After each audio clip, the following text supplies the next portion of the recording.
Herkese merhabalar. Nefis Yemek Tarifleri mutfağına hoş geldiniz. Bugün sizlerle pastanedekileri aratmayacak mis gibi kokusuyla ağzı dağılan kıyır kıyır tuzlu kurabiye tarifi paylaşacağım. Lezzetine doyum olmayan bu tarif çay saatlerinizin vazgeçilmezi olacak. Ansızın gelen misafirleriniz için de hızlıca hazırlayarak servis edebileceğiniz çok kolay bir kurabiye tarifi. Ayrıca günlerce bayatlamadan tazeliğini koruyan gerçekten lezzetli bir kurabiye tarifi. Dilerseniz hamurunu hazırlayarak hemen tarifimize başlayalım. Öncelikle uygun bir yoğurma kabına oda sıcaklığındaki 200 gram tereyağını alalım. Ardından 2 yemek kaşığı yoğurt. Sarısını üzeri için ayırdığımız 1 adet yumurta akı. Yarım su bardağı sıvı yağ.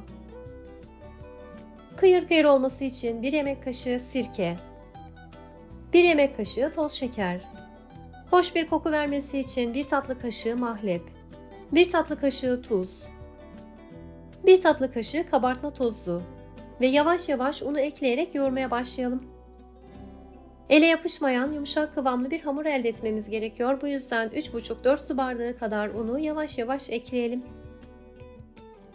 Unutmayalım, kullandığımız malzemelerin oda sıcaklığında olması yoğurma aşamasında önemli.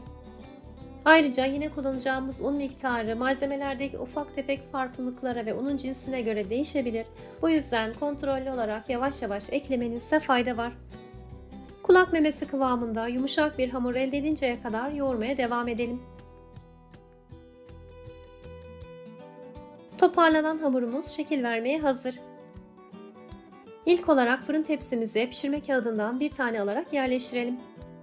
Pişirme kağıdı sayesinde hem kurabiyelerin tabanları daha güzel pişecek hem de tepsimiz kirlenmeyecektir. Hamurdan bir parça alalım ve tezgah üzerinde ileri geri sürerek uzatalım. Hamurun iki ucunu birleştirerek en basit haliyle küçük simitler yapabilirsiniz. Hazırladığımız hamur öyle kolay şekil alıyor ki istediğiniz şekilde kurabiyeleri bu hamurla hazırlayabilirsiniz. Hamur bitinceye kadar şekillendirmeye devam edelim. Ben bu tarifle yaklaşık 40 adet kurabiye elde ettim. Siz dilediğiniz büyüklükte ve şekilde farklı sayıda kurabiye de elde edebilirsiniz. Detaylı olarak en çok kullanılan tuzlu kurabiye çeşitlerini sizlere göstermeye çalışacağım.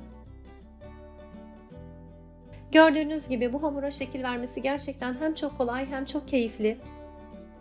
Ben bu tarifte olabildiğince farklı şekilleri göstermek için farklı yaptım ama siz dilediğiniz bir şekil üzerinde karar verip tüm tepsiyi aynı şekilde de hazırlayabilirsiniz.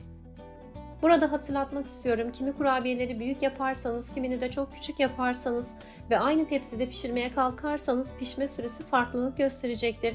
Bu yüzden boyut olarak birbirinden çok farklı şekiller yapmamanızı tavsiye ederim.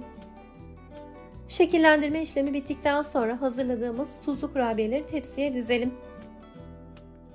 Pişerken bir miktar kabaracakları için birbirlerine çok yakın yerleştirmemeye dikkat edelim. Daha sonra üzerleri için ayırdığımız 1 adet yumurta sarısına 1 yemek kaşığı kadar sıvı yağ ekleyerek çırpalım.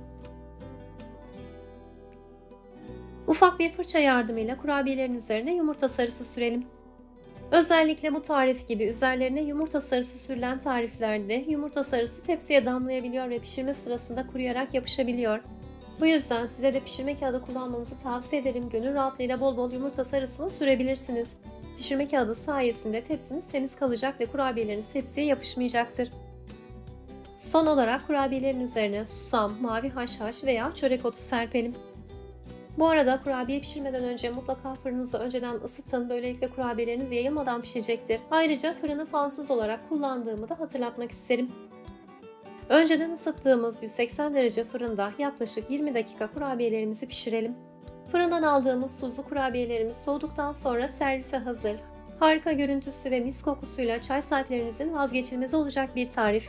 İnanın bu tarifi denedikten sonra bir daha asla pastaneden tuzlu kurabiye almayacaksınız. Uzun süre bayatlamadan tazeliğini koruduğu için de ansızın gelen misafirlerinize karşı kurtarıcı olacaktır.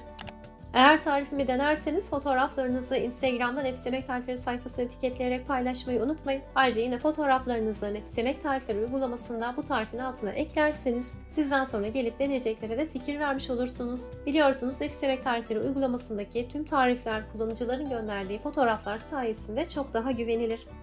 Videoyu vakit ayırıp sonuna kadar izlediğiniz için özellikle teşekkürler.